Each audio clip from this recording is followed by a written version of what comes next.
This guy's lying before. Don't tell me this at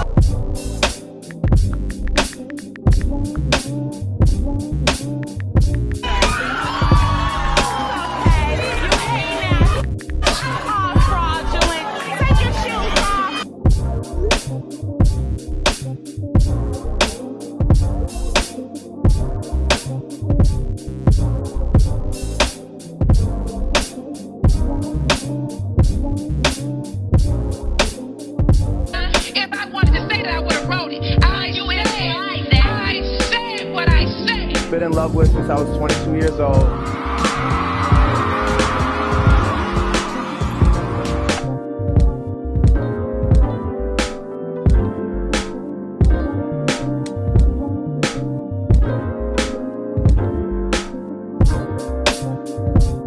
Because you said last week that you have the Epstein files on your desk. When can we see them, and what's taking so long to release them? Breaking news, a fiery plane crash in Pennsylvania. The FAA says 5 people were on board the plane when it crashed.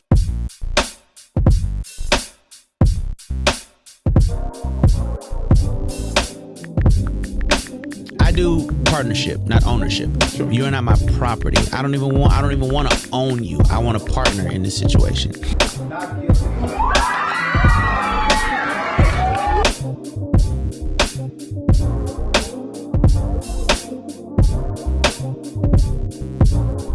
What mother leaves her young kids alone in the house for 4 years? And it's against my religion to tell y'all my business. You've been in cars that size before? Yes, I have. I've been in cars smarter than that.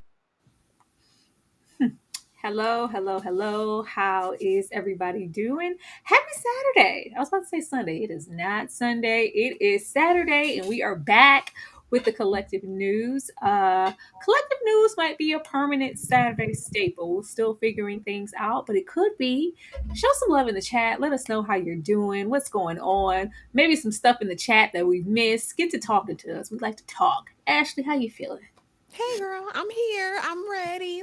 Let's get to the news of it all. I hope everyone else is having an amazing Saturday though. I'm curious what's on the docket. Oh, girl. Stuff. It's stuff on the docket. Before we get to the docket, not only should you guys show love on mine and Ashley's side, but do know that at any given moment, you are more than welcome to ask a question, ask for advice, or bring up a topic that you didn't see here, and we will gladly attend to it and talk about it. But we are not going to waste anybody's time. Ashley, what do you know about the Nene Leaks T.S. Madison conversation at all? Oh God, right out the gate. Yep. This is the only topic that I knew for sure we'd be talking about because you brought it up yesterday. And so I went down a bit of a rabbit hole yesterday, looking up to see actually what was said, how it was said, so I've familiarized myself with a little bit. I know a little bit of what's going on. Okay, well, I don't know. I didn't go too far down because I was scared of what I might find, but I did get a little bit so we can get the gist of maybe what the conversation and all the hoopla is about. Let's get on into it. Do you only know gay men? Well, I don't date gay men. Well, okay. Well, I when you guys be saying that, that's weird. Why? Because what do you mean you don't date gay men? Because if he is sleeping with you and sleeping with a woman, he's something. Well, he's not gay. What is he? He's definitely not gay. He's bi? Listen, because if a man come in here and he looks at me and you. Yeah. What is he? Well, he likes women. Yeah, because he doesn't know. Well, and if he does know, he likes women. Okay. Now, but what is he? Well, he's bisexual? He could be bi or he could be pan. Okay, what was pan? I forgot. That means you be whatever you like. Hearts, pan. not hearts. Right. A lot of men are pan, but they don't say anything. Like I don't want to run into them. I don't want to date him. Nene, if you've dated men, there's a possibility in your life that he's been with a man. He's been with something. Yeah. Would you date him if I know him? Man. Now we talking. Yeah, so the man gonna be sleeping with me and you. I don't want to talk to him no more. You don't? No. So because see, he's not telling me the truth. Nine what times out of truth 10, does he need to tell you, Nene? Tell well, me. the guy seemed like he would come and tell me that he's bisexual. So what if he never told me? Isn't he lying to me? You said they wake up and lie. They do. So he woke up and lied. But how can we make men comfortable to even say that they find other things outside of I don't know, but I feel like he should tell me me what he likes. But here's the thing: you might demonize him for telling. I won't. I just probably won't be with him. Yeah, that is correct. And then men risk they risk losing that. You know, there's some men that have experiences, just like there are women that have had an experience. Still, he's coming over there looking at your beautiful hair and makeup. Well, he can't come over my house and see mine. Well, yeah. I've had gentlemen to tell me, "Hey, put a pillow over that," and I'm like, "Well, you're not the nigga for me. You don't have to touch it and deal with it. But I'm not hiding shit from you. You are, and how you've gotten. Yeah, you called me a tranny. I said trainee. There's a difference. What's a trainee? Well, I'm a trainee. Okay. You know, so I said you were giving trainee.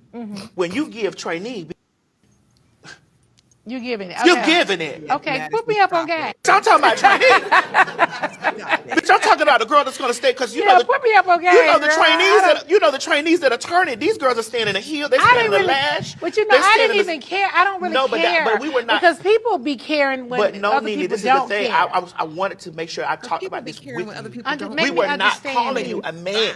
Right. Because okay. you are all woman. Right. You're Amazon woman. Yeah. So we were not calling you a man. We were saying how beat you are. Yeah. We were saying this beat. Right. That bitch is in her lash. She's in her shoe. Right. That bitch is in her hair. Yeah, so she been in her lash and shoe. I'm gonna use that from now on. Being in my lash and being in my shoe.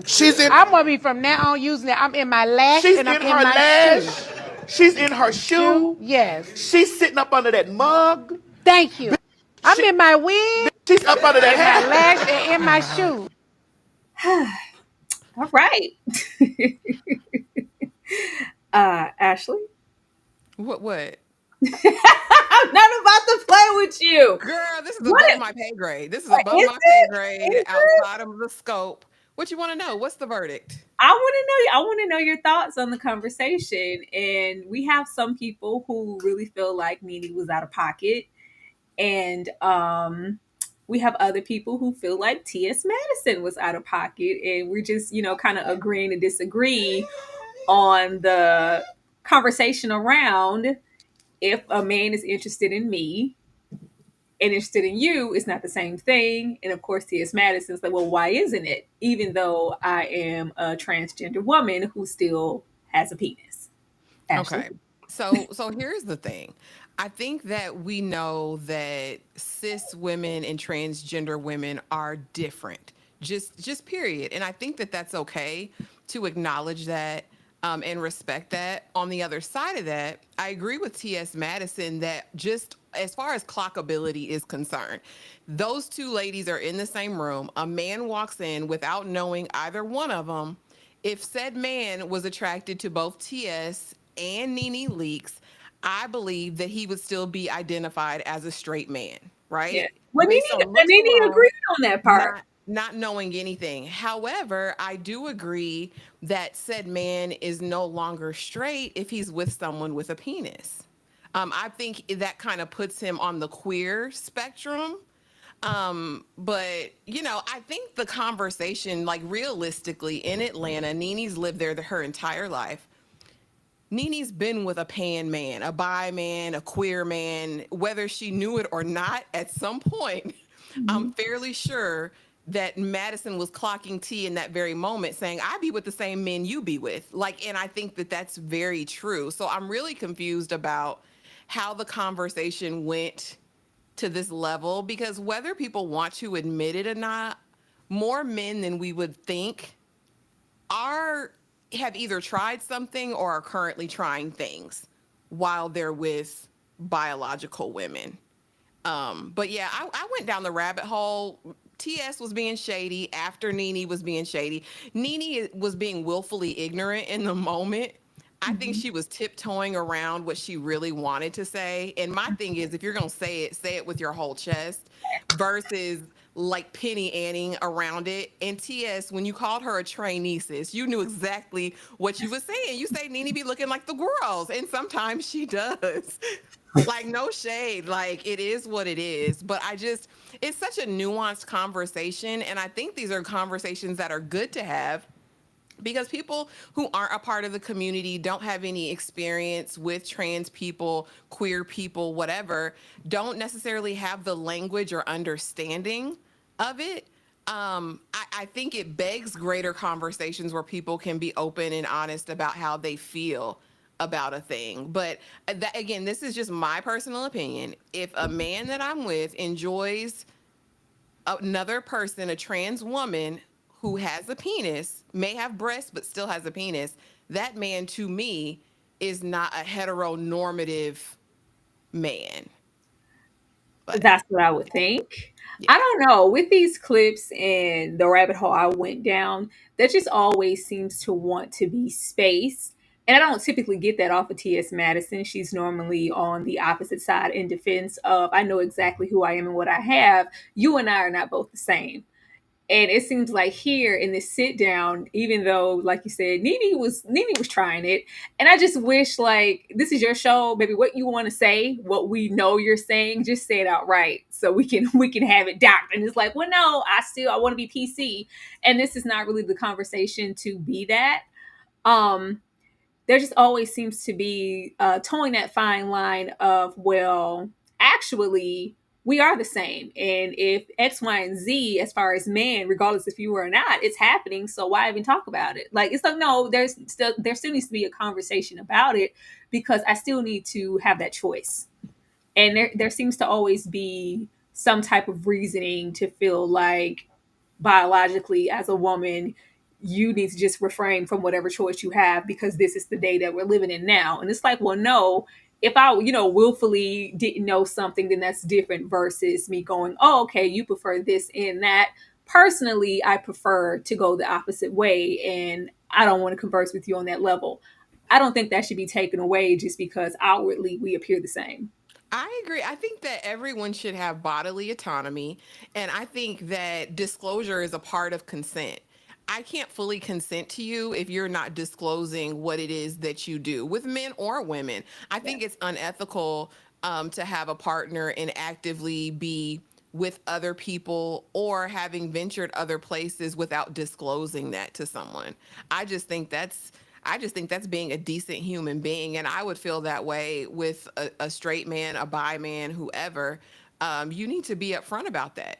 I mean, well, no, even with the conversation, it felt like TS was giving like, well, it's like we're kind of justify a man not wanting to disclose that because you might just say, he might get backlash, he might get shunned, you might not want to. And then he's like, no, I'm not gonna disrespect the man. I'm just gonna say respectfully, I don't want to be with you in that way. And it's almost kind of excusing the option not to say anything at all because it shouldn't matter. I like what I like. If I like you, that's it. But you're still, once again, taking away my choice to say no. And I just want that to always be the clearer understanding. Just because you have a preference doesn't mean I have to match with it. Like, tell me first and then, allow me to make that decision. Because if you start to getting into that fine line of what I don't want to disclose, what else are you, feeling like, oh, I don't got to tell you that either. I just don't be having time. I just don't be having time. Let me get into some of these super chats here before they kindly start to roll all the way up to the top. Let's see. We have James Lattimore here with $1.99. Thank you so much for supporting the live, James. We appreciate you. Chuck is in the house. Chuck is always here supporting. This message is more acceptable coming from a woman. Of course, he would be tutti frutti. Thank you so much, Chuck. Thank you so much, Chuck. And that's, once again, Chuck, that's that fine line because somebody could, naturally feel otherwise because everything else there, why should, the bottom surgery matter that much? And you'll have somebody else think completely different. It's just all about who you're talking to. Thank you so much, DeMarcus, for showing love. Which song is better? Giving him something he can feel by Invoke, a Red Light Special by TLC. Ashley?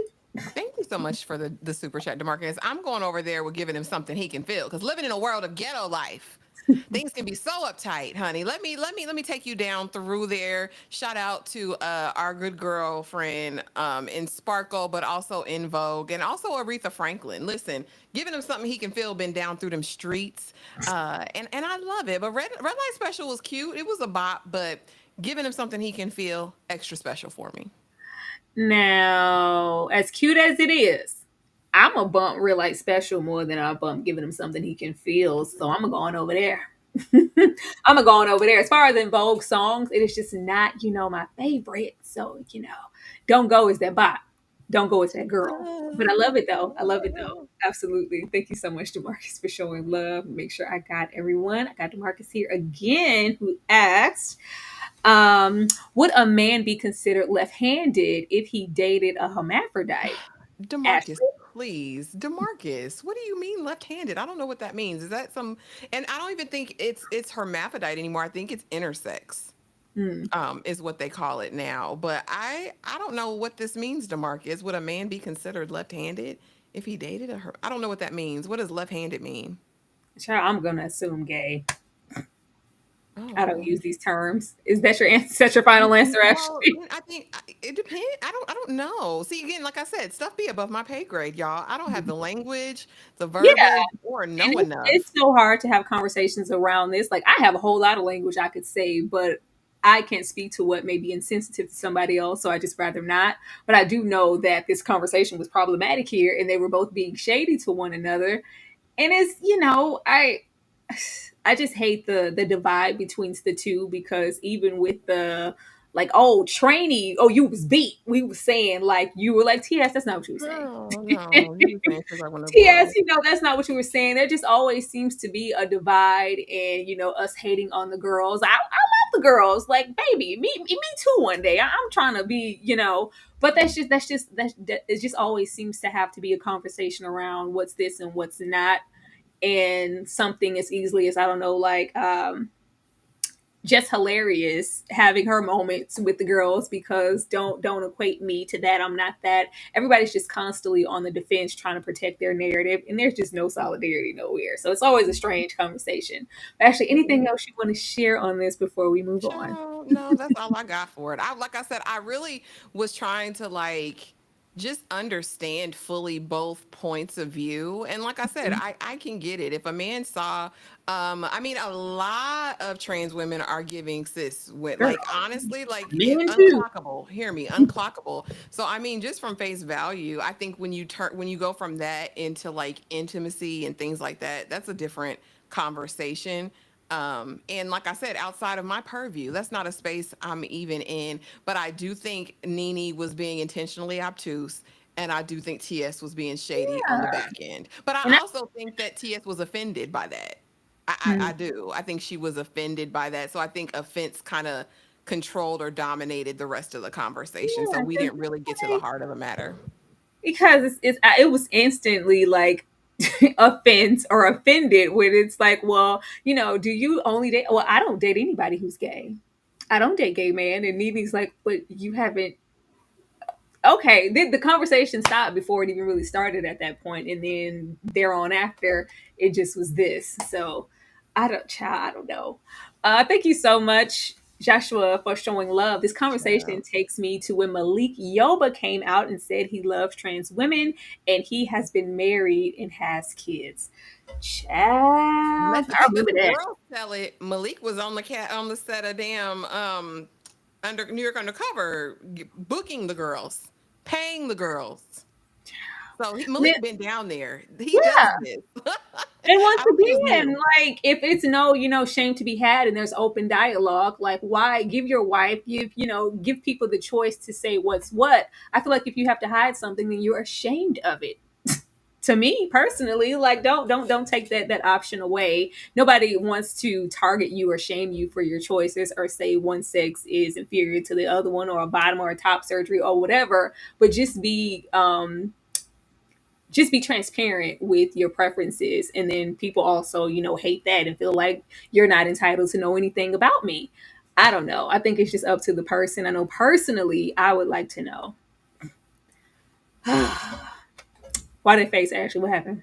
I'm trying to understand the comment. Bucking your eyes with color eyeshadow is crazy work. Clown. Who was bucking their eyes? I don't know. I'm gonna move on to the next topic. I'm gonna move on to the next topic. Now, I know a lot of you guys asked us last time, aka Chuck, to speak on the riots and all things going on with deportation. So I wanted to take this moment to maybe shed a little bit more light on that than we did last week. Let's get into this. Lots of protesters moving them on through the heart of LA.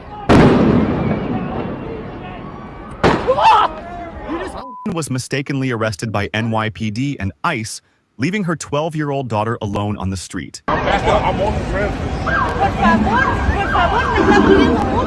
The estimated 4 million families in America who have mixed immigration status. So I'm talking about parents who might be here illegally, but the kids are here legally. Your borders are. You're talking about separation. Yeah, well, I mean, there are two aspects to this. Your border czar, Tom Homan, said they can be deported together. Correct. Is that the plan? Well, that way you keep those. Well, I don't want to be breaking up families.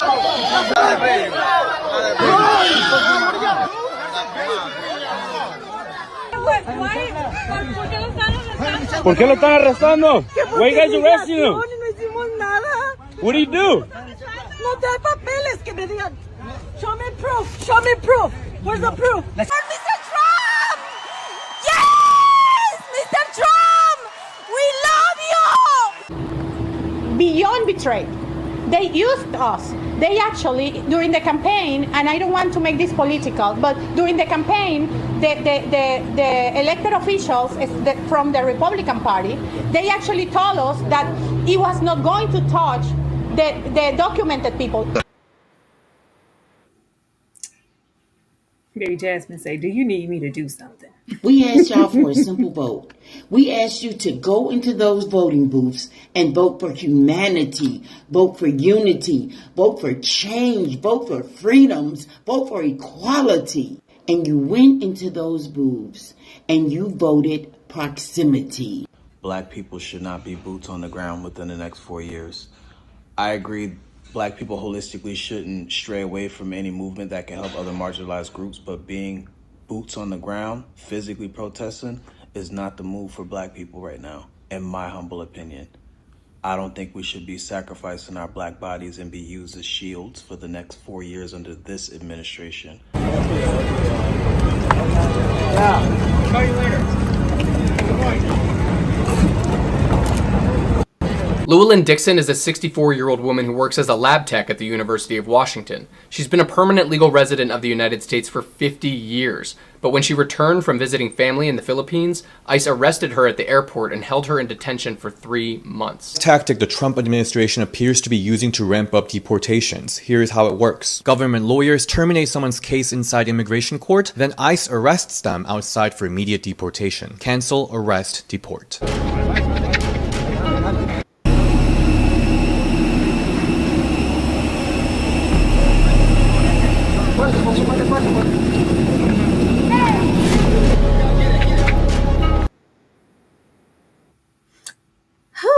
Well, that's a whole lot going on there. But beyond the scene in LA and the insight of kind of rioting at this point, a lot of these things are really calculated. I didn't realize, just kind of looking into it, people just assume that, oh, Trump is just going to stop at deporting criminals and, illegals, and everybody else, accordingly, you were probably going to be untouchable. And it's just a little bit of everything. Not only are we deporting and separating these families, but a lot of people that may have a banner of, oh, this is a criminal, we're deporting for whatever miscellaneous reason. Nobody is getting due process. Nobody is being, brought before a judge for anything. You are just being kind of tossed to the side and deported to wherever, separated from your family, separated from, your loved ones, your husbands, your wife, and that's just it. And it's like, I don't know, like where is this going to end up, for everyone? How do you even resolve this? And if you hear anything from Trump, everything's just on the up and up and things are better than ever. And, oh, this is just a catalyst for, greater things to come. but just to divide and separate and cast out a certain portion of the population, especially in a work sense, is just kind of crazy to me.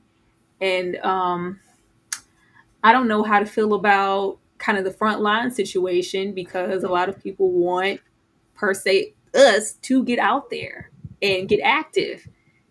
And I don't feel like we should. Ashley? Yeah. So there's so much discourse around this. Not on like, so there's the thing of who did you vote for, right? I watched some videos and looked at some polling, and they say the majority of the Latin community that actually voted for Trump were out of Florida, and they were Cuban. Then you have this conversation that begins around colorism within the Latin cultures, right? And how because there's black Dominicans, there's white Dominicans, there's black Cubans, there's white Cubans, like, and how that they're even within, certain ethnicities, there is still a breakdown for color. And so you hear a lot of people that are talking about the LA ICE situation and talking about it actually wasn't the Mexican people who did X, Y, or Z. Here's the thing. As far as black people getting involved, I think first there would have needed to be reconciliation between black and Latinos, especially in the West, right? Because there has been this thing where, oh, you're black. You're the blacks. We don't mess with the blacks. Like, you can go down rabbit holes on Instagram, on TikTok. You can go down comment sections and see the, like, the vitriol that spread as far as how it relates to black people coming from certain Latin peoples, not all, because they're not monoliths, but I think it's crazy to call on black people and black celebrities to deal with this issue when black people have endured the most racism in this country. I think it's wild. I think it's a crazy ask to do that when every day there's something going on. I think like I said, I think there would have needed to be a deeper discussion around race relations between black and brown people before you can try to demand a black celebrity to come out or demand black people to rally around your cause. I think we've done it for a long time. And I think finally we're over it a little bit. You know what I mean? I really do. And I think it also depends on one's level of activism, right? Yeah. The normal everyday person isn't an activist, isn't going boots on the ground, going down to the rally and doing X, Y, or Z, even for their own people. Let alone someone who's disconnected. I will say this. It's terrible to witness. I've seen so many of the repatriation, I guess is what they're calling them, when they go of their own free will and volition, because he did give some of them the opportunity, that if they pay for it, they can go, they can eventually have rights to come back to the U.S. legally, all that. But it's heartbreaking to see families, to see people who've been here, who've worked here, who've paid taxes here, now have to go back. But they had to know Trump wasn't playing no games. He was talking about literally building a wall, and y'all thought y'all were going to be safe. Like, I don't get that in my mind. It doesn't trend to me, because I don't know how you thought you would be immune to any of this. And like I said, I know a lot of Latino people didn't vote for Trump, at least on the West Coast, from what the polls are saying. It's just a hard situation. I think that's something they have to deal with. I'll definitely be praying for them, because I don't want to see any families split apart. I think it's awful. I think it's terrible. And and whatever support I can lend from inside my house, I will. But I'm not going to boots on the ground. I just say from inside my house. Thank you so much, DeMarcus, for the $2. Today is actually Trump. So what you want us to do about that, DeMarcus? Thank you so much for informing us of that information. Thank you. What'd you say, Ashley? I said, say Obama. Oh, chat. They were messaging me saying post Obama's name. As hurtful as this is, and as sad as it is to watch, I'm beyond, what did y'all think? Who y'all voted for this? Y'all should have and who knows where those chips may have fallen. But unfortunately, there were, a bulk of the Latino community that did vote for Trump. And now we're here. Like, what about now? it is really disgusting to see the treatment of these people and to see them separated from their families, especially their babies. Like, this is a tough situation.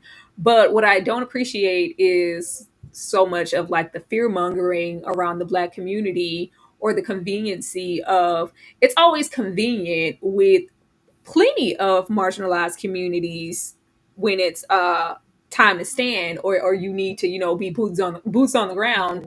Then we're all people of color. I want us to be people of color before that, not when you need somebody. And then I don't like that the fear mongering around. Well, if you think this is like, you're next. You this could be you. What about when it's you? What about when it's your family, your baby, your job, your this?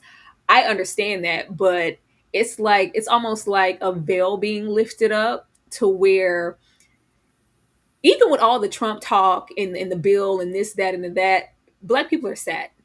Because it's like, it's nothing, unfortunately, it's nothing new to us. We're not surprised by any of these tactics or this behavior, because I think a lot of people have endured and seen so much throughout the years.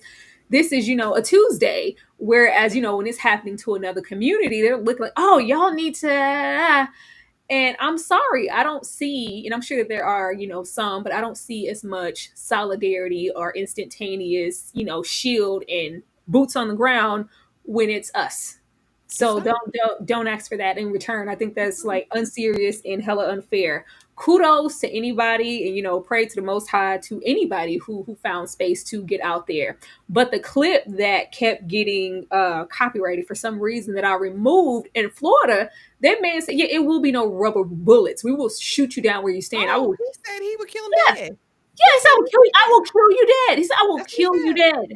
We're moving over into the territory of like raging, and where you have, riots, aka agitators, outsources coming out to, because all these things happen and then things blow up, and we're supposed to be in the midst of that for another community when that's a lot to ask. That's a lot to ask. Like you said, I will be praying for these people. And like the man said in this clip, if there are, different, hundreds of other ways to give, to support and give assistance to the situation, then I think that's the best thing that you should do. But to get out there and have your body physically out there standing, no, personally. But praise to anybody who got out there. Oh, this lack of due process is crazy. And then if you're up on criminal charges because they said you were a criminal without due process, you're thrown into some. Oh, the El Salvadorian jail. He was sending them, like, he was paying El Salvador to take all the people. Just here, take them. I don't care what their country of origin is. Like, it's insanity. I don't think any of us would disagree that this is egregious. There are human rights violations all over this. But as far as enlisting the help of others, I think this is something that. Yeah, this is sick, especially when you more inclined to shoot my black ass. I don't.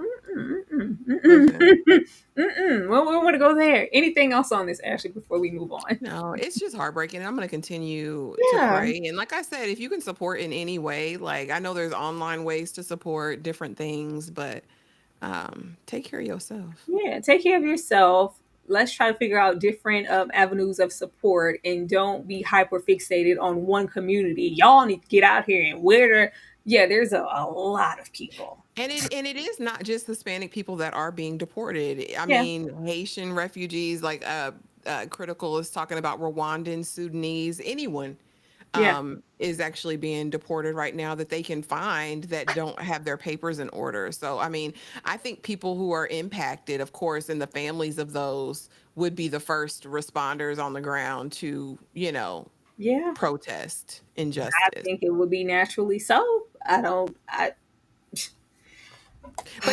the crazy part, like I said, is me seeing TikToks of people like trying to say, well, where are the blacks at? Like, where are the blacks? Like, to me, that's crazy. Yeah, and I should hope that there's more of a dialogue around it. I think that's what's forward facing. I see that more than anything on this topic, and I hate that if it's not the riots or the inciting and the bullets and all of like the vandalism, it's somebody asking where the blacks is. And I know that there has to be a whole lot more going on than that. Like, people are suffering, and I see all of those the mayors and senators, and they can't even make wave. Like, what am I supposed to do?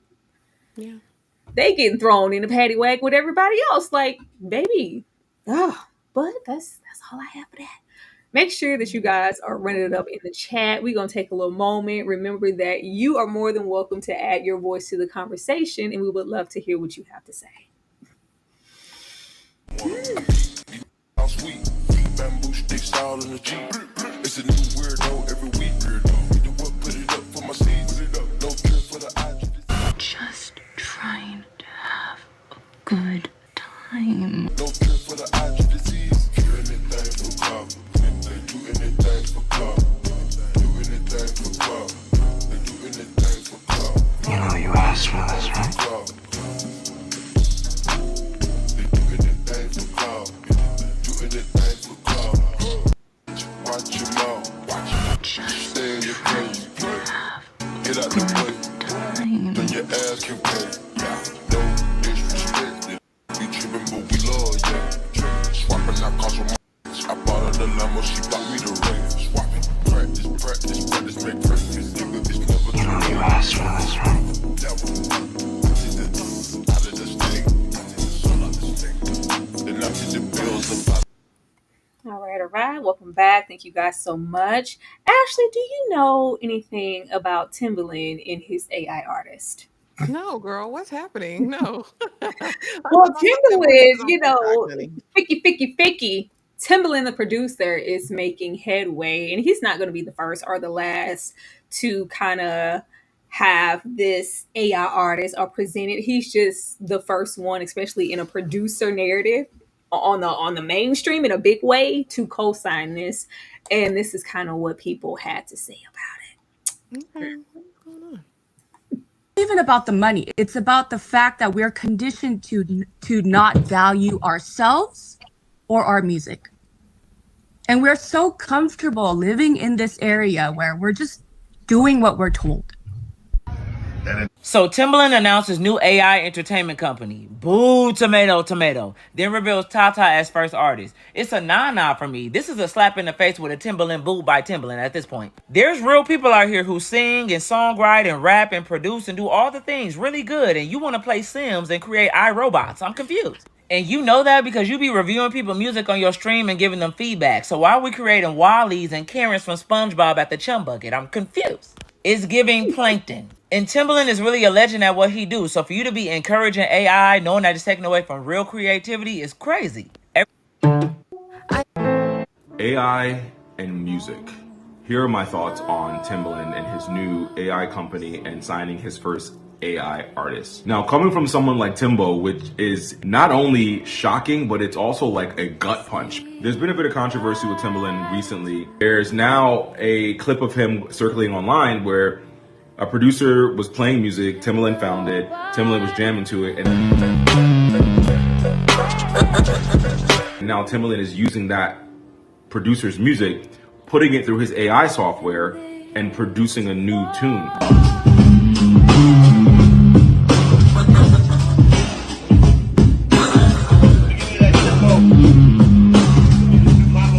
But it's not a new tune. He just stole this person's record.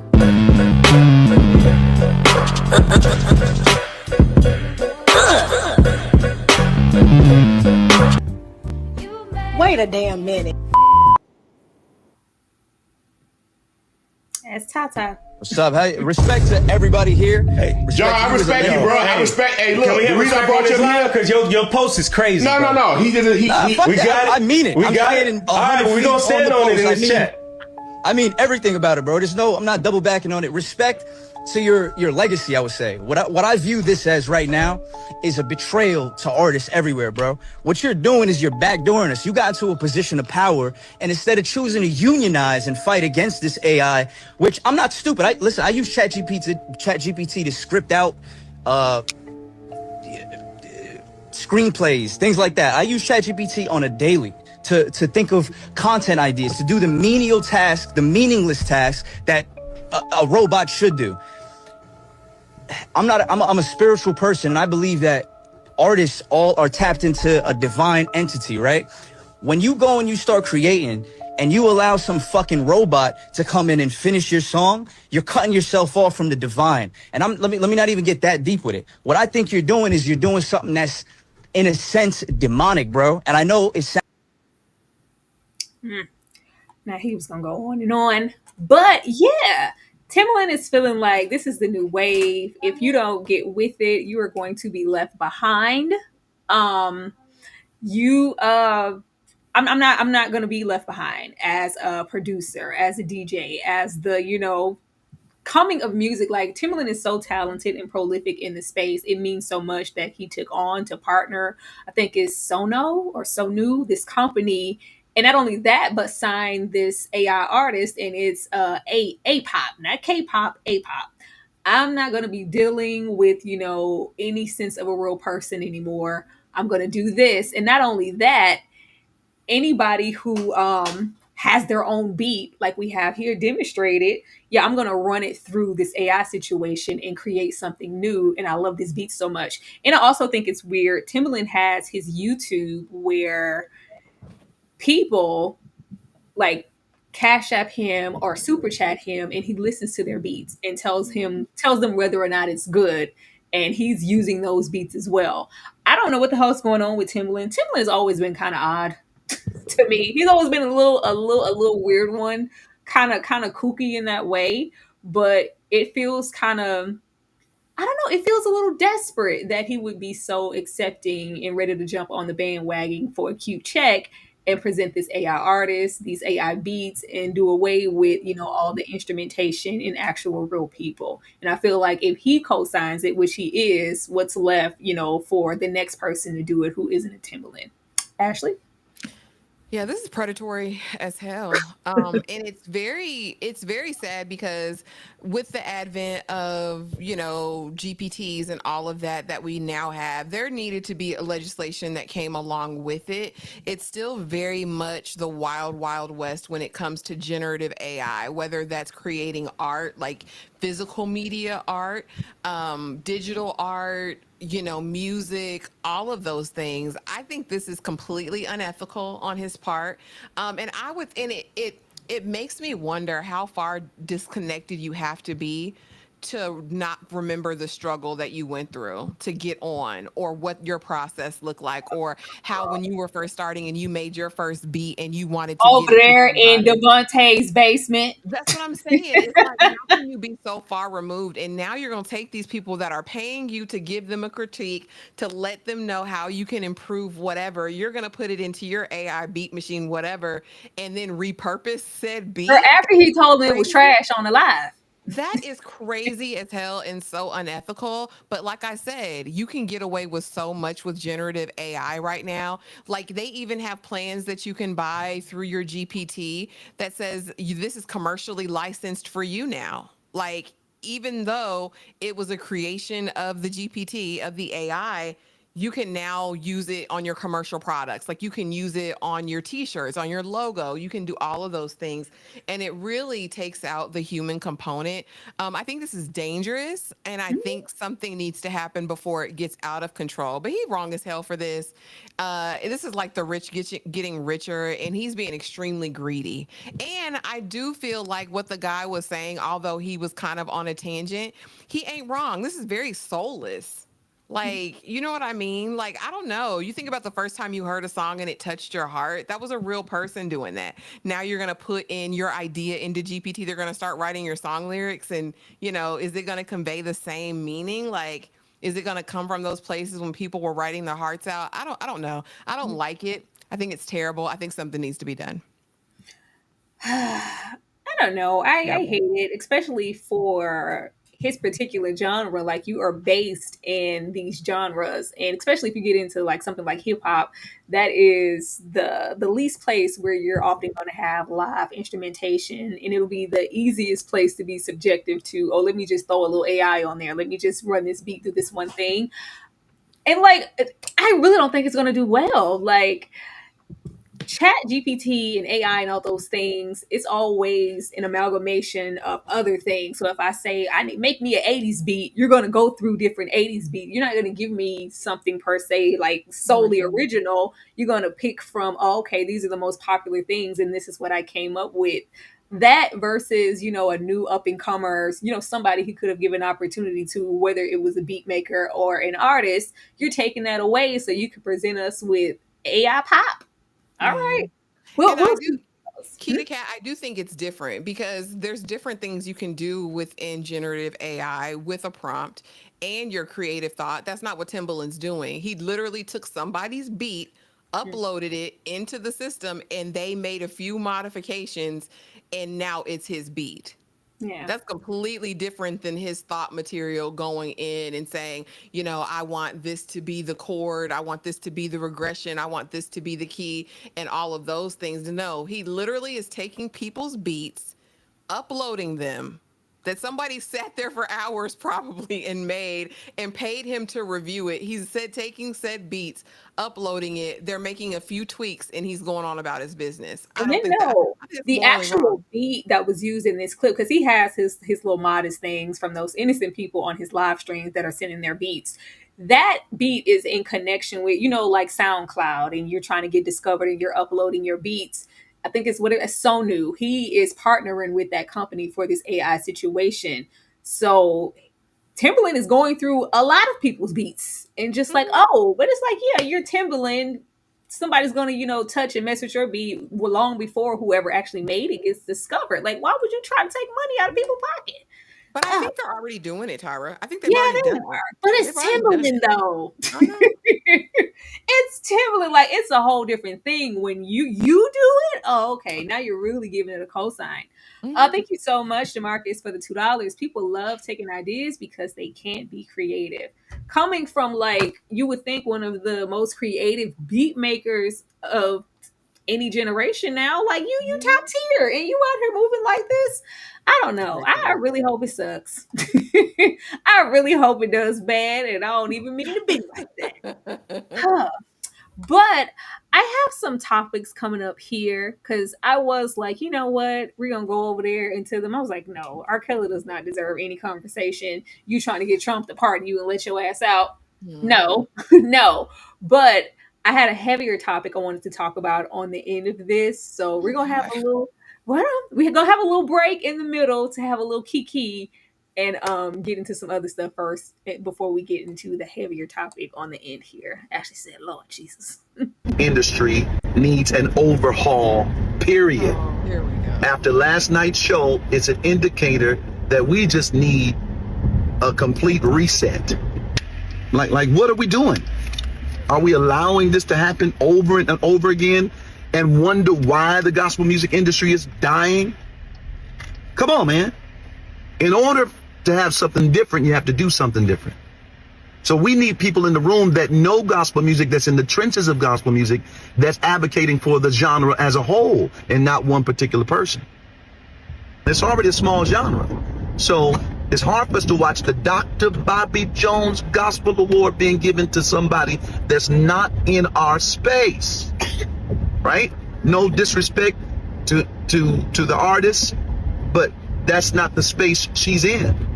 And so it makes it discouraging, disappointing, and it takes the wind out of all of it. And we wonder why gospel music is dying. Here's a gospel award, huh? This my first BET award, even though I've been here 3 years to get nominated 6 times, 8 times. It's a blessing to get the gospel award first because I owe it all to God. Wait. I owe it all to God. Ashley, do you think that it is an issue that at this most recent BET Awards, Glorilla was awarded for her gospel efforts on her, you know, debut album? I think it's debut, maybe not. Versus, you know, an OG or contemporary gospel act. Do you feel like gospel is dying? Child, gospel been secular. Let's just be honest. Like, I don't know why. I've been in the church my entire life, Tyra. And these be the most unholiest people ever in the gospel genre. Gospel been secular. So I don't see what that lady name in real life is Gloria Hallelujah. Like, we're not about to play with Glorilla. We're not about to play on her top. Her mama had her in the church house. Granny had her in the church house 7 days a week. We're not about to play with Glorilla. And I think she does a song on every record.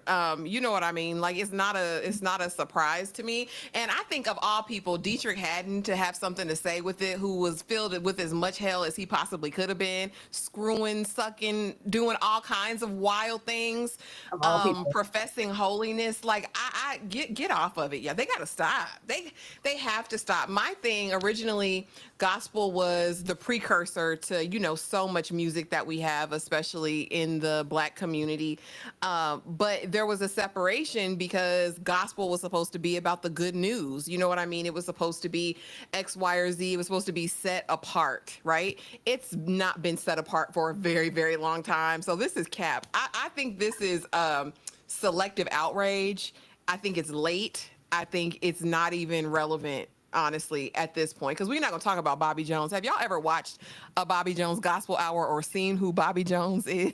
Like, quit playing with people. Quit, just stop. Stop the cap. Like, it's just so religious and so fake to me and just a facade. This whole conversation, like, sir, please be quiet. I don't know. Like, and though, you know, the OGs tried to fight it, it's been a long time since gospel was gate kept in a way of like, oh no, like, oh, you doing what? Trinity, what? It's my God's grace. Oh, R. Kelly did the beat. Oh Lord, everybody going to jail. We don't do this. You know, ain't no Maddie Clarks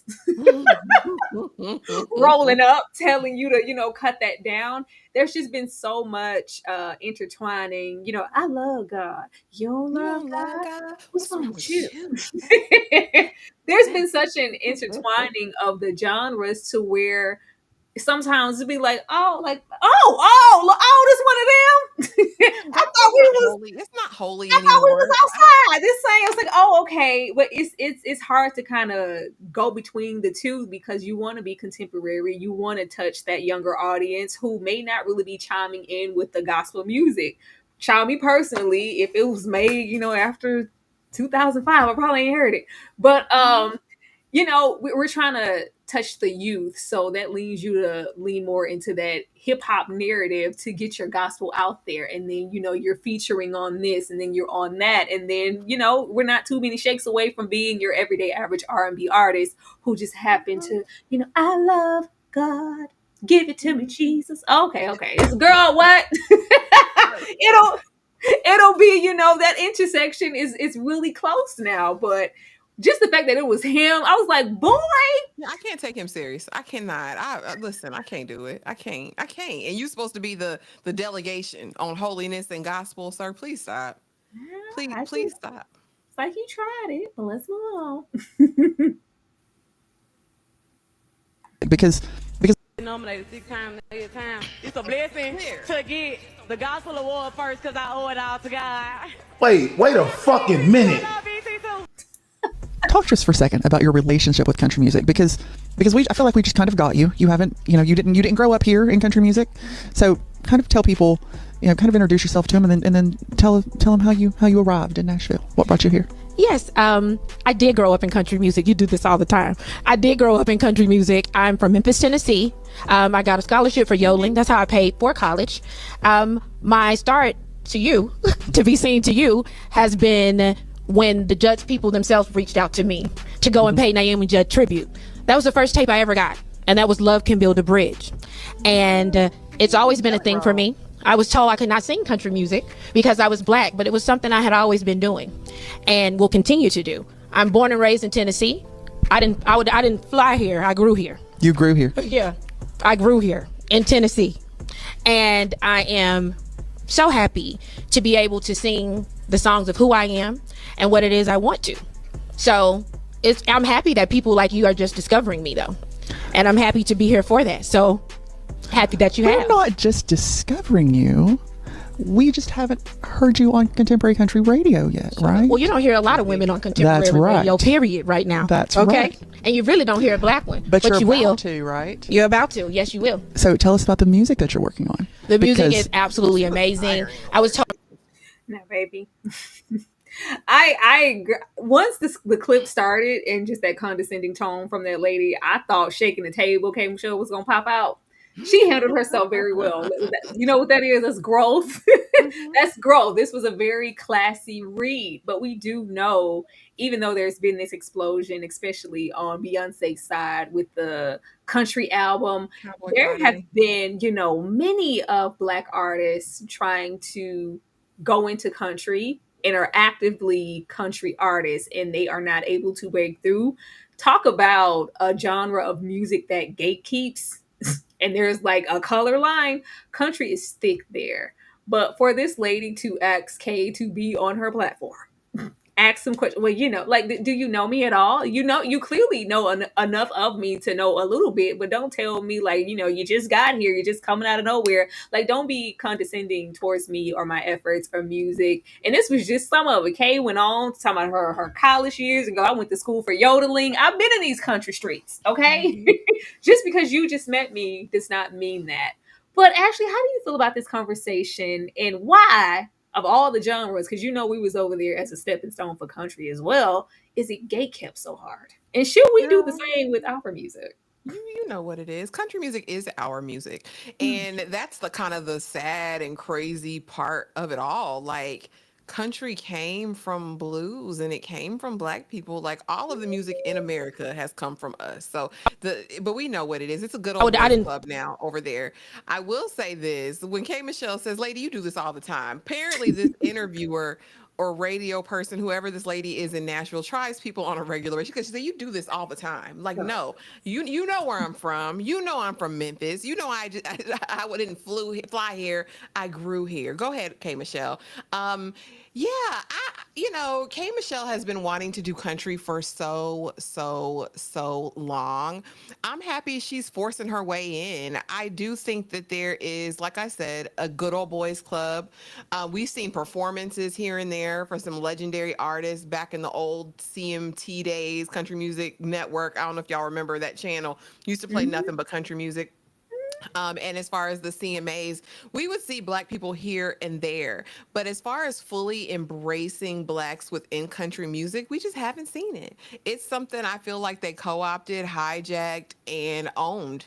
And I feel like they think that it's theirs solely. And a lot of them don't even know the history of it is. It's going to be that way until something major. I said, if Beyonce couldn't break it through, anybody else is really going to be hard pressed to change the industry of it all, right? Because you don't just have her, you have that Jordan girl with the blonde hair who kind of favors Beyonce. Buckle Bunnies, I think is her song. You have a K. Michelle. You have some other black artists who really want to, like you said, get their foothold. I would think that Shabuzi has had the largest country single in the world, but Tipsy is not acknowledged in that way. And a country, he's not going to be nominated. He's not going to be featured. And I'm like, well, if you couldn't do it, Lil Nas tried to do it a couple years back with Old Town Road and Billy Ray Cyrus. Like, it's just real tight knit. And I just hate that we don't gatekeep our own culture or our musical spaces in that way. Because we see this, you can come over here and get your start as a hip hop artist and then go country and just leave and I think we see some of that with like a Post Malone. Like, you can do these things, but it's never, back and forth. Like, child, I hope Kay blows up with country because I've listened to some of Kay's country. I'm not like per se a country girl myself, but I've listened to it just to, I want to hear what K. Michelle's doing over there because I've been there since them can't raise a man VSOP streets. So I was like, oh, okay, Kay, I like this. But I wish her much success and, more reads because, baby, I didn't fly here. Now, getting into something a bit more light before we go into the heavy. Now, somebody decided to rank overhyped singers in TV. And I want to know who's overhyped here to you. Your love has captured me.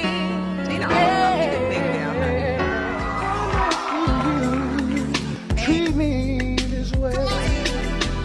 I want you to love me for who I am.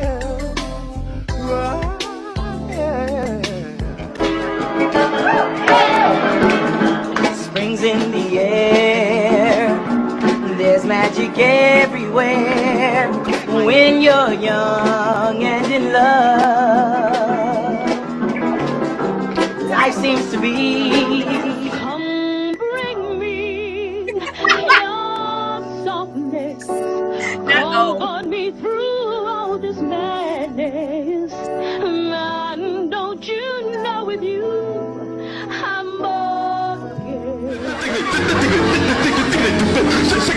Valentine, sweet comic Valentine.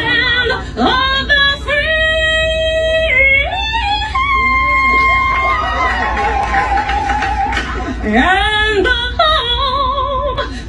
I said, how you got me agreeing with racist Dean Cain on that episode? Like, why y'all always got to do too much to the national anthem?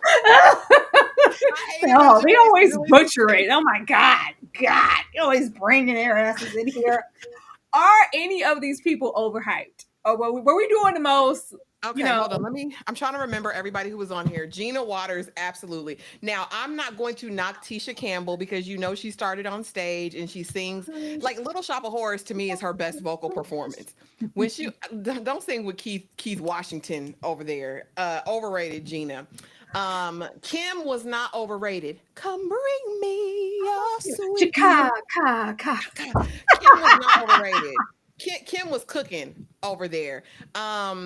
Eddie Winslow, he was singing down. That was not overhyped for me. Jaleesa Vincent, overhyped.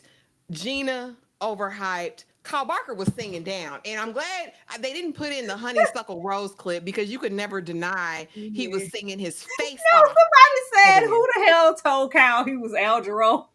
Listen, people are haters. That's all that is. Because Kyle Barker was singing his face off over there. So only Jaleesa and Gina, to me, overhyped. Did I miss anybody? 6. Oh, Michael Evans. When you're young and in love. Yeah, a little bit. If they saying he sang down, he didn't. But it was a fun performance. I give him credit. Ranking for me. How y'all gonna put Kyle in number 2? Yeah, Kyle 8 down. Hear me. And Kim gonna sing every single time. We're not gonna play on her top. Yeah. Now, Jaleesa Vincent. Overhyped. She messed it up. You got me agreeing with the it's hard to do Gina. You got Gina standing over there with Pam. Like, Pam gonna sing down, but Gina can sing too. But chat push. I believe Gina on the list. I don't think Gina was overhyped. Now, Michael Evans was overhyped. Play it again, Tyra. Play her part again. In this clip, to me, she's overhyped. Especially we're talking about in general terms of the show. About these clips. Go ahead, run the clip, Tyra. Heard you on contemporary country radio yet, right? Well, you don't hear a lot of women on contemporary radio, period, right now. That's okay. Right. And you. I like Eddie singing to me. Your love has captured me. Yeah. Treat me this way. Somebody said, who the hell told Eddie he was trying to do? He was trying to kill.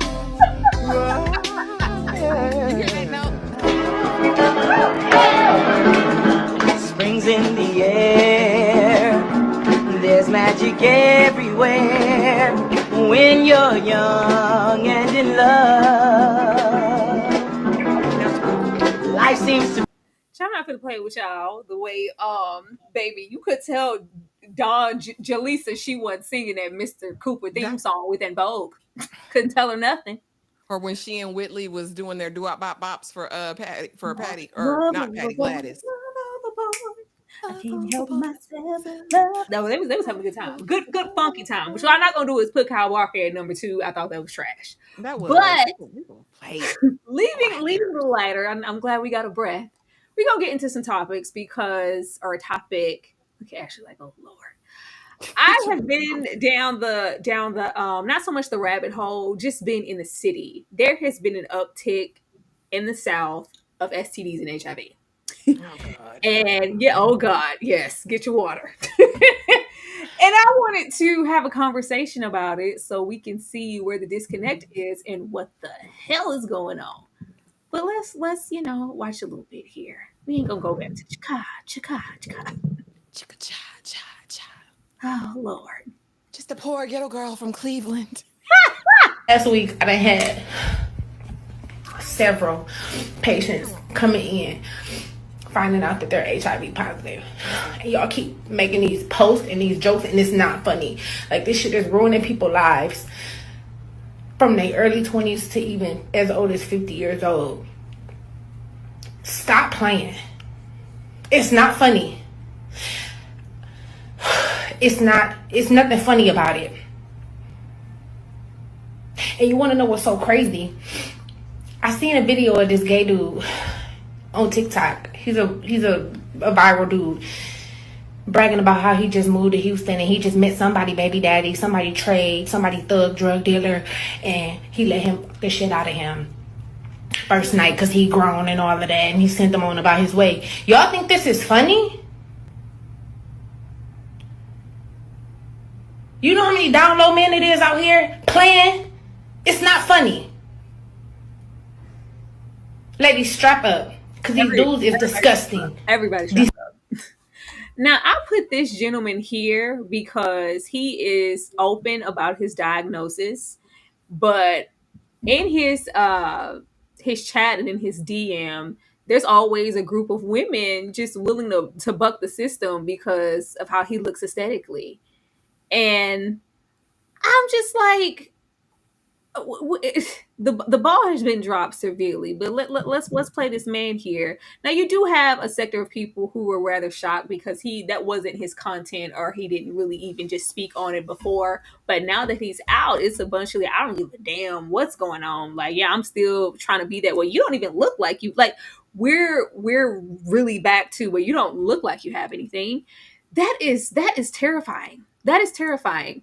And what I find like serious here is that you have they're so young and they're so careless.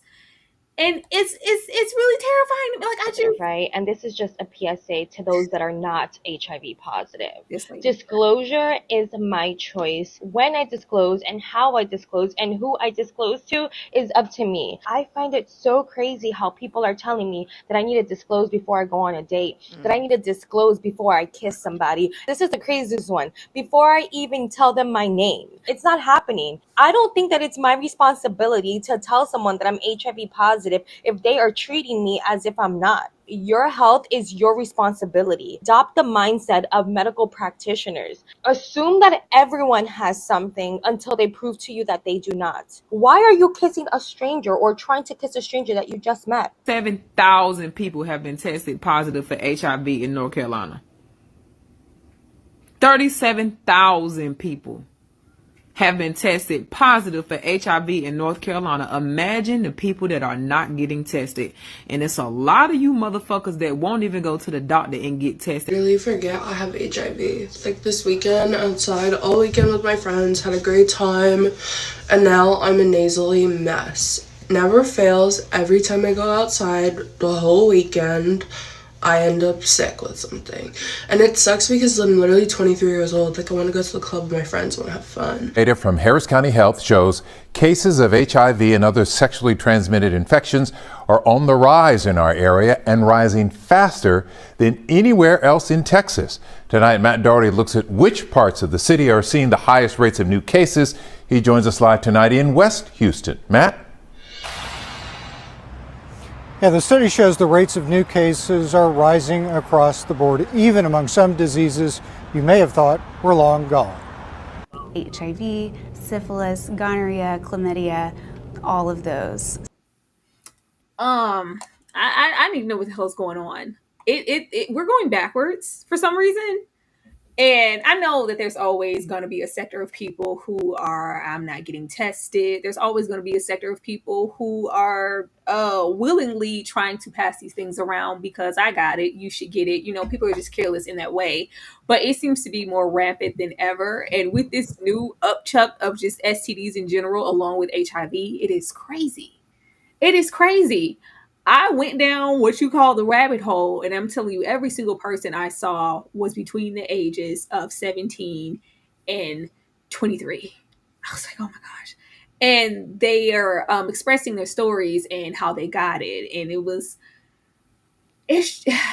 it seems like, and it's also kind of even beyond careless. It's just treated as normal now because I feel like it's more access and remedies and treatment now that people don't take it as serious. And it's just like, well, okay, I'm just going to get on PrEP, or I'm going to do whatever medically I can do to kind of keep it at bay. But like it's like common. And I'm like, are we so far removed to just not care anymore because there have been so many advances that we feel like we can just be as careless as we were, we trying to go back to the 80s, or I don't think that prep or any other medications, or if it's dormant or whatever, you can get it to that process and be your healthiest self, means that we don't have to disclose our status, means that we can just be cavalier if we do get it.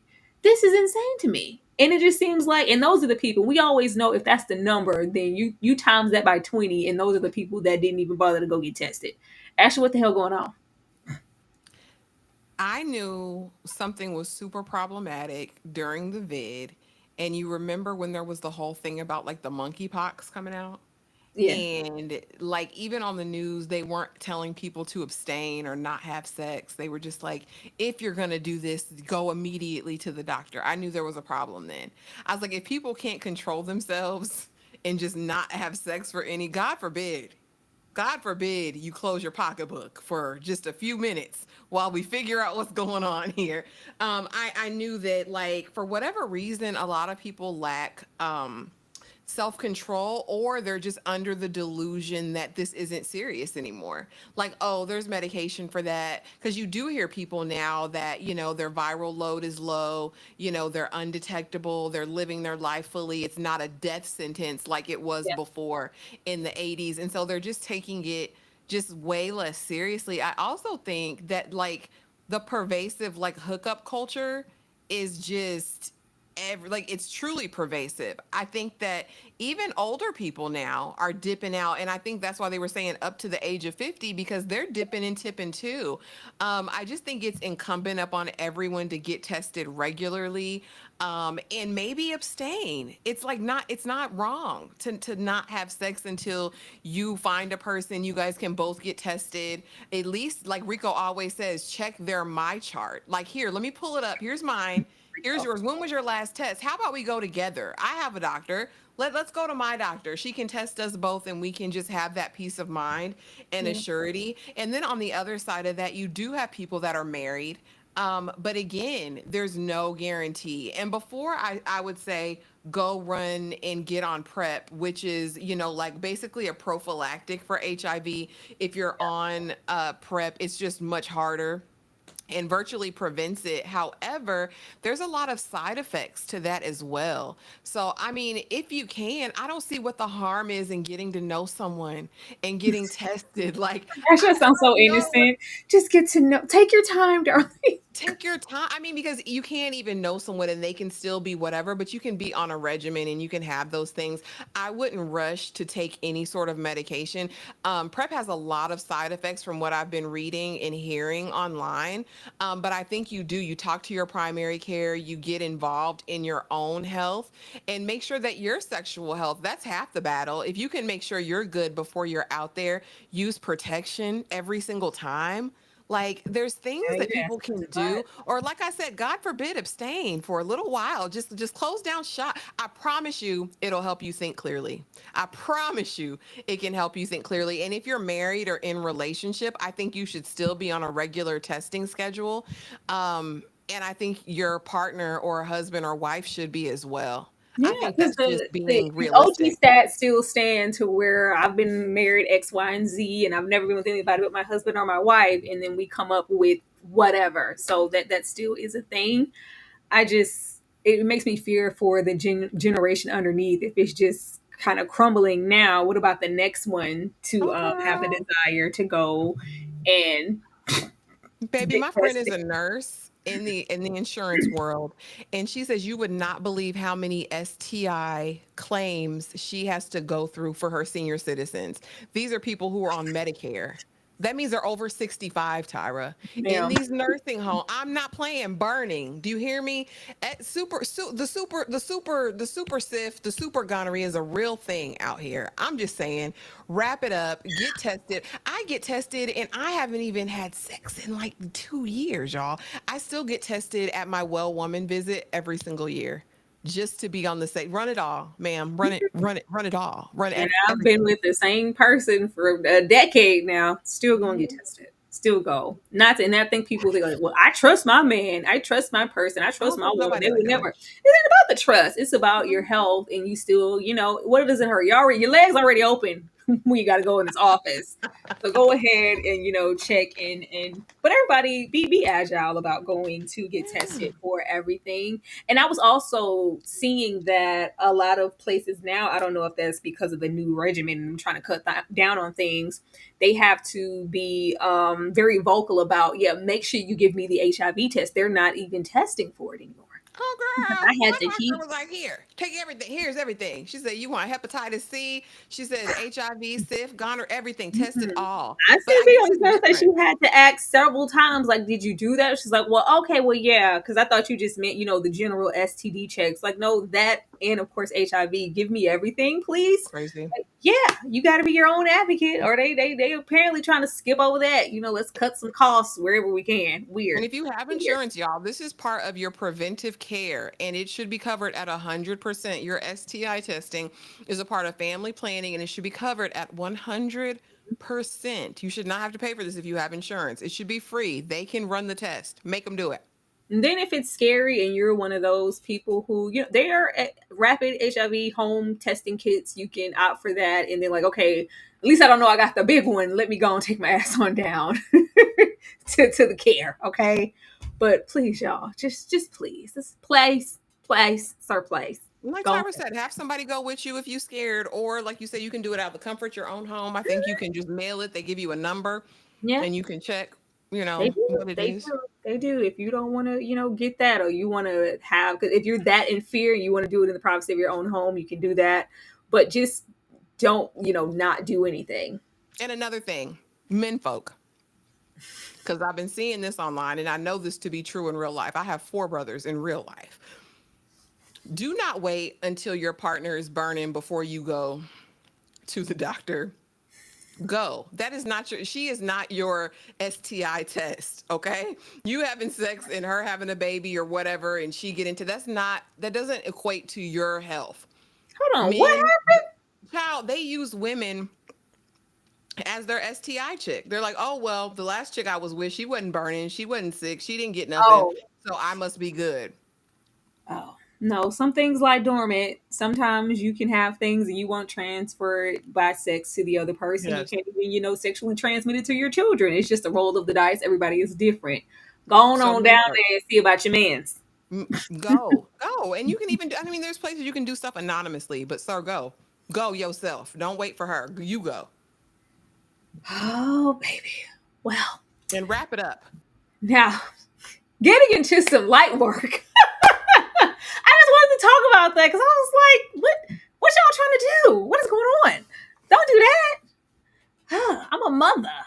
Getting into some light work, I wanted to focus on, because tomorrow's Father's Day. Tomorrow is Father's Day, and I just wanted to take this first segment to kind of focus on some manses and this empowering cut situation. I think so often now there seems to be a lack of kindness going around. And when I happen to see some, I get a little excited. And just to see the smile, it's nice for these men, even in their conditions, whatever they may be, to just be reminded that they are men, and to lift their spirits. I thought that this was really nice what Empowering Cuts is doing. Please go and subscribe and follow them, and it's always great. They take all kinds of funding to continue doing this within the community. But I thought this was nice. Ashley, how do you feel about this? Sweet. I love it. And we all know like a good haircut on a man can change their whole self-esteem for the day. Like, oh, I'm fresh now. And it can change their whole countenance. You know what I mean? So I love this. It's something. It's not huge, but it is something I think that makes a huge impact on their lives. So this is beautiful to see. I love it. I love seeing the videos when you see the barber go and you see somebody's having a bad day, they struggling. Like, yeah, let me cut your. Can I cut your hair? Is it cool? So I love this. I think it boosts their self-esteem. And people look like new men, honey, when they get that beard trimmed up and get a nice line. They look good. it's just, I don't know. It's like, you know how your days like, do people even like other people anymore? Is there kindness in the world still? And then you see situations like this, and it's like, you know what? You better dance, sir. You better dance. I thought that this was so nice, and I just wanted to acknowledge that, and just acknowledge what a haircut can do for a man. Because they look like whole new people coming up out of here. All the smiles and the happiness coming across the face. But moving on to here, Ashley, if and when you decide to go on down the aisle, are tears required? Look at these. If it ain't real if you ain't crying. Does the man have to cry, Ashley, when you come down the aisle in your dress? Hell yeah.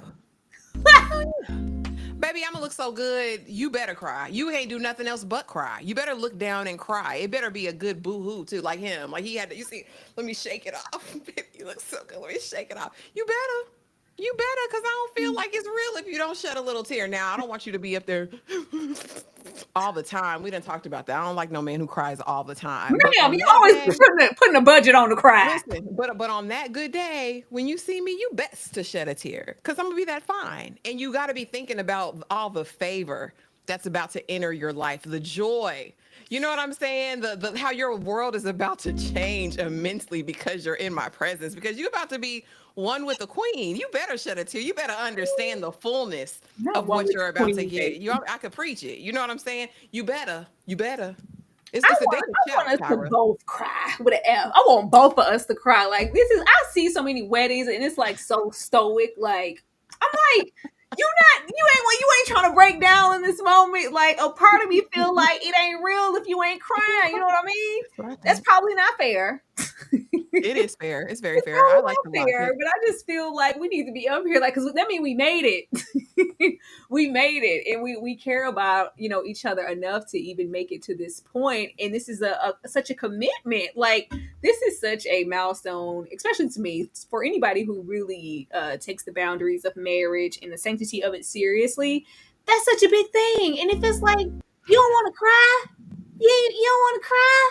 I just think that we should cry. I'm just saying. But I just want to know if it was just me, You'd be surprised. Tip reads I've seen a lot of men not cry at their wedding.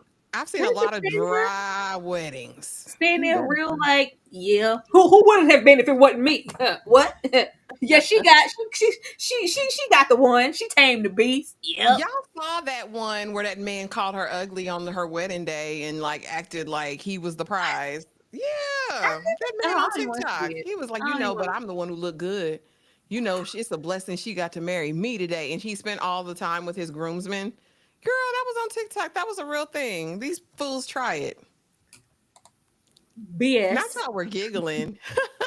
Kwana, why ain't y'all cry? We said we were giggling, but my daddy cried. We were giggling, but my daddy cried. Like, if you're doing some emotion together, but I do like look at these brothers, like, man, oh my God, like, oh, this is good.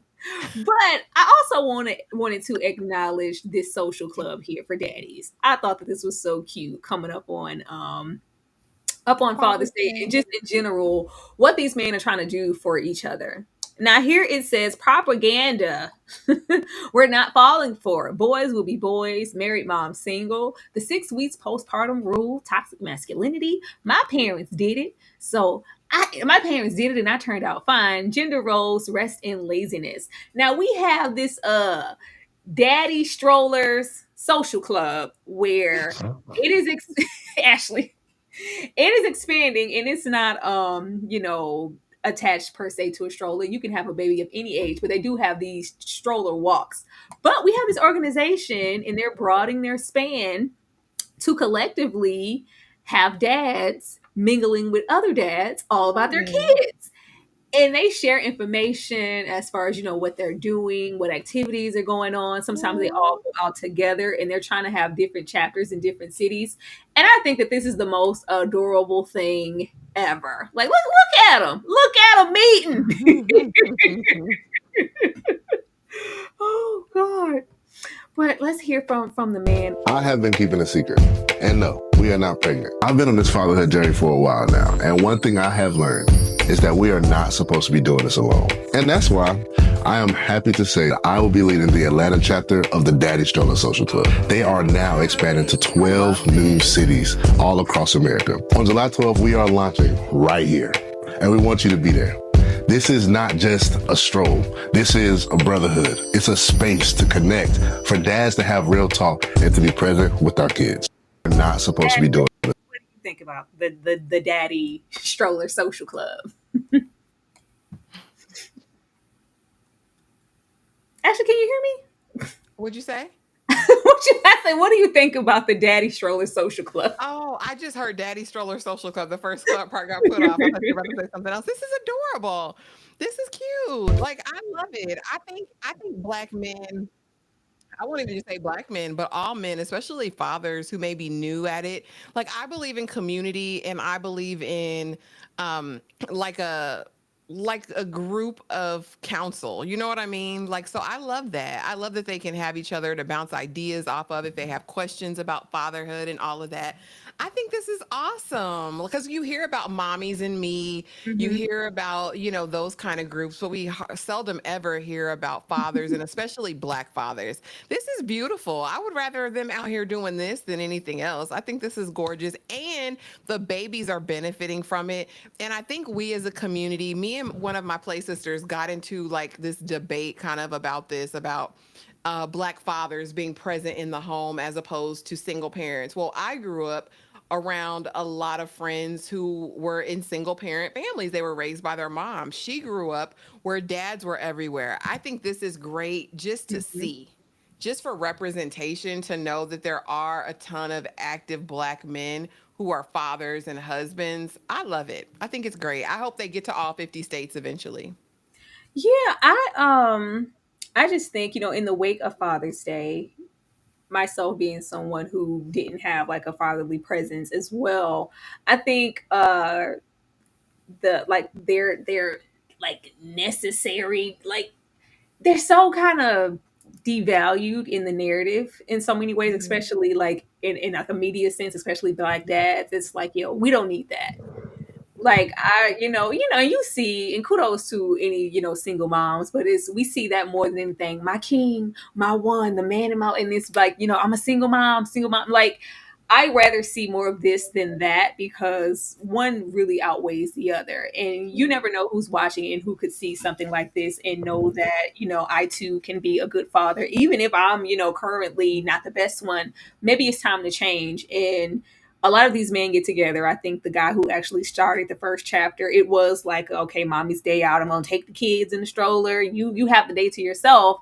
And it was like, they were friends with another couple. It was like, well, okay, well, let them. Okay. And then just kind of balloon from there. And now we have all these daddies in these different chapters happening. But I do want any father out there to know that you guys are necessary. If ain't nobody told you today, and I'm saying that as somebody, child, if I saw this man in the street, I wouldn't know a thing. Kick your paw.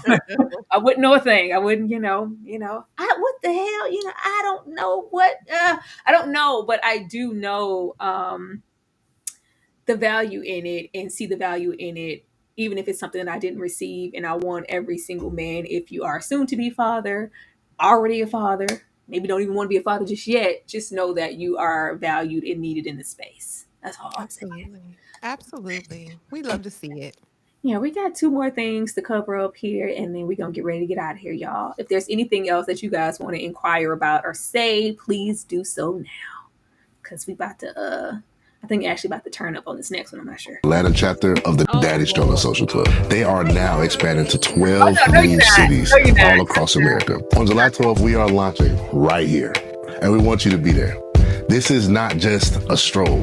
This is a brotherhood. It's a space to connect, for dads to have real talk and to be present with our kids. Meet and greet. It's our first time meeting. Let them give y'all a little look. This man say, I shouldn't be dating because I don't have an address. Because I live in a motel. I shouldn't be dating. So I want to make sure that all y'all can see. Y'all need to know this man. Y'all need to know, because he's playing games. He's judging me. I'm not judging you. I'm just saying, just a meet and greet. You didn't say that in your profile. You didn't say, you didn't say it though. But why would I put that in my profile? Why would you You need to let people know that you're staying in a motel and you're homeless right now. Okay, but you want to sit up here and try dating, and you out here, and then number one, how old are you and you recording? You like recording me at your age. I'm recording y'all because I want y'all to know this is a taker right here. Apparently he trying to take a take. Why You does it matter? homeless and you why dating. does that matter? You got a place to You're stay, right? dating. You have You're a place how to old stay, and right? you're home. I'm trying to say nothing, but you're dating and I'm 53 years old. Yeah, but if you're homeless and dating, you need to probably work on yourself before you start dating. I got a good job. I make almost 6 figures. Ashley, should you be deprived of dating if you're homeless? And do you have to disclose that you're homeless if you're dating? How the hell my good sis gonna get out the hotel if she don't date, Tyra? Like, why are you worried about it? You supposed to be the provider, the protector, the homemade. You supposed to got it, boo. Like she said, don't you got a house for me? You got a house to put me in? No, absolutely not. I'm being so facetious right now.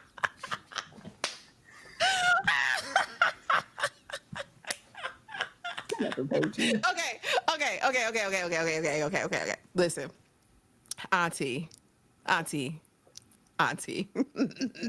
You should have never told him. You should have just let him. You should have just got to that point. No, you know what? It's very interesting because then this is kind of a time where you would think of traditional gender roles. Do those come into play, right? Is her being a certain age making her go into the dating world with a different feeling, right? Like every man that I meet is going to potentially be this provider, protector. He doesn't need to worry about where I live. He doesn't need to worry about my finances. So I will say this. I don't think anyone that's unhoused should be worried about a relationship at the moment. However, if she was one of those traveling van life people, then that's her choice. Like she still makes money, she's still whatever, but it's her choice as far as her accommodation. I don't know sis's or auntie's situation, but I mean, King not wrong in this moment. I think just like we would say to a man, you're homeless, sir. You unhoused, excuse me. You have no damn business out here trying to date anybody because you can't take care of yourself. I would actually love to hear more of this because I want to know why she's living in the hotel. Is this by choice? Was she put out? What were the circumstances Were there damages around to that? your home? Is this, something? Yeah. Like, why are we doing this? Was your house damaged? Is this like an insurance? You're waiting for it to be rebuilt? Like, what is really the situation? I think if he really liked her, I'm not sure if this would be like. Okay, so here's the thing. Can I just tell the truth, shame the devil? Go ahead. Like back in some of my younger years, I date. You know what I mean? You date. I've never once met a man that asked me how much I had in my bank account, or what are your finances? You live Like, the are you term life, good? darling. We know that. But I know, but I'm just saying, like, I don't understand at this big age, I would be questioning a person who was unhoused and decides to reveal that on the first date without any other information. I'd be questionable too, because I would think your priorities too were in the wrong place, because I would think you would want stable shelter. Auntie got audacity, and I kind of like it in her, Tyra. That's why I'm going back and forth, because I kind of like if he's a real man, does he really care? Baby, because I'll move you out the projects. Like I'll move you out that hotel. You can come stay with me, baby, if I like you. I'm not, Ashley, because I'm not going to play with y'all in the double standard. Because if he sat there and told her the same thing, it would be a problem. What else would take care of you? Ain't you too old to not have your shit together? I'm not taking care of a grown ass man. You don't have no place to stay. Like, no, I'm not giving that lady that. If we ain't gonna give a man that. I'm just not. Ma'am, get your affairs in order before we start dating. Auntie, do better. Do better. I think Kita Cat. I think if her approach would have been softer and like, baby, I'm just in between. I think it's about how you talk to him. I do. I'm convinced. I'm convinced it's how you talk to him. Okay. Next topic. Because baby, you should want to save my life. You should want to make it better. I've been sitting in this car for about 2 hours now because I refuse to go inside and be with my wife. Like, I hate her that much. The only reason why I'm with her is because I'm broke and I don't have nowhere else to go. Like, I can't afford to rent on my own, and she makes more money than me. So I mean, if I was to get a good job tomorrow, I'd be gone just like that. With a woman I really want. But I can't afford the woman I want, so I gotta settle for her. Literally. If we're being honest, I think I'm doing her a favor. Because she got low self-esteem anyway, and she bad built, so This satire. she should be lucky that I'm with her, if that makes Is it? Yeah, this got to be rage bait. No, It gotta I be. thought it was. I've seen this so many times in the past week. I've seen this so many times, and people were saying the same thing. And somebody's going around in the comments like, "No, I work with this brother. This is him. He hates her." And they were naming the wife or whoever girlfriend by name. I just want to say, did we not learn anything from Mr. Loverman? Stop being with people who hate you, because this type of hatred does not stop in the driveway in the car. Okay, I'm with this man. He don't like me. He don't love me.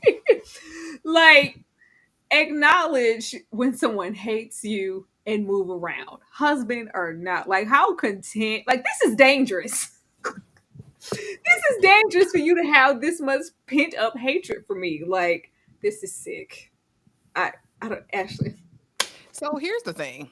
I need him to worry about getting them upper teeth because it looks like he's missing them, all of them. I didn't see a gum or a tooth up there, and it's very disconcerting. Look at how he holds his mouth, Tyra. That's our first thing. I would actually love to meet and talk to the wife and have a conversation with her because, baby, how did we get here? That's what I want to know. How did we ever get here with him looking how he's looking, got the audacity to hate somebody? And she's paying all of your bills and giving you food and sustenance. I think that the wife from here needs to be with the auntie from the first video, Tyra. I am very much disgusted by this because how dare you, sir? You getting a free ride in a fancy car, and you have nothing but complaints. Hate her in silence if you're going to hate her. You don't have a way to make like, you shouldn't open your mouth to say anything. Talk about she ugly and she bad built, sir. Politely. Ugly bad built. I'm doing her a favor. I get a job today or tomorrow. I'm gonna go get the woman I want. But let me let him go finish. Crawl in the cave you came from, because this is god awful. I'll be doggone. No, and people were like, does she have any real friends? Because anybody who sees you doing or saying this, does nobody want to tell her where her family at? Give us the lady's name so we can let her know she's worth more than this. This was sad. to get a good job tomorrow, I'd be gone just like that. Clearly, you'll never get with a woman I really want. But I can't afford the woman I want, so I gotta settle for her. Who do you think you are? Literally. Cookie? If we're being honest, I think I'm doing her a favor because she got low self-esteem anyway, and she bad built, so you hear it? she should be lucky that I'm with her, if that makes sense. So I don't feel guilty about it, but I mean, some gotta give because I can't keep doing this. Like, I could be with somebody I really want, but I refuse to do more. I'm kind of comfortable with being nothing. What? I manage my direct supervisor. Somebody I really want. Somebody I really want. I could be with somebody I really want. Who you want to be with, sir? Who you want to be with, sir? Where they at? I'm sorry. Oh, Okay. Lord. Who you want to be with, sir? I could be with somebody I really. Who, sir? Jesus, help me, Holy Ghost. But I mean, some gotta give because I can't keep doing this. Like, I could be with somebody I really want, but I refuse to do more. I'm kind of comfortable with being nothing. My manager, my direct supervisor is going to be a minority, babe. Keep that DEI hire and keep that job offer too. I prefer to work under white men, okay? White, middle-aged, men with a family, AARP eligible, the ones that got the AAA, the ones that eat off the IHOP 55 plus menu, you know what I mean? The Medicare eligible ones, give me that. Give me that. Because as far as I'm concerned, the minorities, they like to make you pay back the dues that they had to pay in 1987 when they first got their job as the model minority. And they want to make sure that you have to do it too. Meanwhile, white man, he sees me, he goes, yep, let me give you this special project. What do you need? What's going to advance your career? How can I help you? None of the passive aggressiveness, none of the micromanaging, none of that extra shit, right? Give me Jim, Bob, Bill, give me that. Don't give me the minority, because as far as I'm concerned, anybody that looks like me or identifies as somebody who would be a DEI hire, as far as I'm concerned, I'm not with it. I'm not with it. Y'all got a chip on y'all shoulder that I personally do not have the brain power to deal with. So as far as I'm concerned, hand me to the nearest white man. Thank you. Ashley? How is you cool? Like, to me, this gives very much self-hate. Like, and who are you to make the assumption that every black in management, upper management, or executive level were DEI hires? Like, that is insanity, first and foremost. Secondly, people are not monoliths, like, at all. Some of my best managers, directors, VPs have been black women, black men, Asian women, Asian men, white women. Like, this is insanity to me. To me, it seems like she drank the Kool-Aid, because I've worked in corporate for the last 15 years. And my worst manager was a white male, a white boomer, as a matter of fact, was my worst, most micromanaging, disrespectful son of a gun that we eventually got into it. But no, I think she's out of touch, and I think she's off base. Like I said, leading into that was saying, I don't want a DEI hire as a manager, making the assumption that these black people are not in upper management or executives because of a quota. Like, this is sickening to me. And I saw this when it came out, and the amount of likes that she had on this post from other black women was sickening to me. Everybody It's gross. agreed. A lot of people were in agreement. Now, I'm never going to say that there could be some. I've seen some managers like, oh, Lord, baby, it's not, that decade anymore. This, intensity that you have behind your job, it's not, all that necessary. But it's wrong to have, maybe she had, that one experience that you want to equate it to all black people. She's saying DEI. I'm like, DEI is everyone, right? But she's equating it to just solely black people. So if you were DEI, I don't want, let's not do that. We don't need the wrong person to see this. I'm like, oh yeah, see, well, if she said it about her own, I know it's got to be true. Ma'am, keep that experience. I don't even know with how passionate she was. I'm like, did you even have any experience to speak up, or is this just your personal infliction on your race? Like, I don't want none to do that. I don't want none of that. Like, okay, yeah, whatever that experience may have been, if you've had one, that was that experience. But don't equate that to all black people or DEI hires. That's weird. Yeah, that is weird. Odd. And it's sickening to me, coming from and she looks East African to me. I'm very disappointed in that take. I really am, because it feels like you know nothing, Jon Snow. Like, I feel like you've learned nothing over the years. And I'm noticing now, like, there is literally a branch of creators that like specialize in rage bait and getting people on the edge and just sparking dialogue and conversation, because it drives their numbers up, it drives up engagement, and it does something for their platform. But to me, it's sickening. I don't even like that you put that out there, especially now that we know a lot of companies are even getting rid of their diversity and inclusion programs. Like, I'm sure this could be baiting us out. Like, oh, that's the topic at hand. Let me talk about how I'm anti all DEI hires, especially the black ones. Ma'am, please. But y'all, that's our show. That is our show. We conquered. Okay. We covered. Ashley, anything you want to say to the people before we get out of here? If you guys are a member of the Sweet Peas or the Struggle, do not forget, in just about 15 minutes, we will be live watching His Girl Friday, my choice for Blockbuster Movie Night. And then tomorrow we are celebrating all of the fathers with a Father's Day movie marathon. Please make sure you're there. Please come through and support and show some love to all the daddies in our community. Ooh, oh, that sounds like zaddies. All the daddies.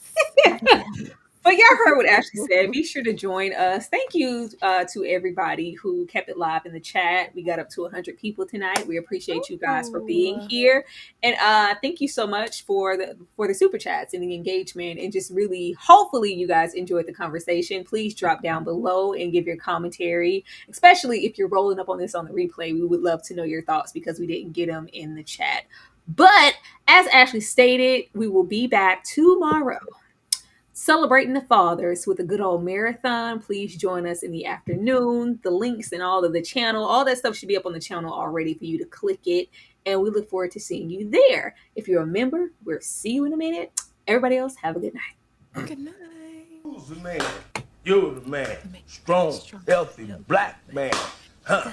Dun dun dun, bum up, dun dun. Time to celebrate.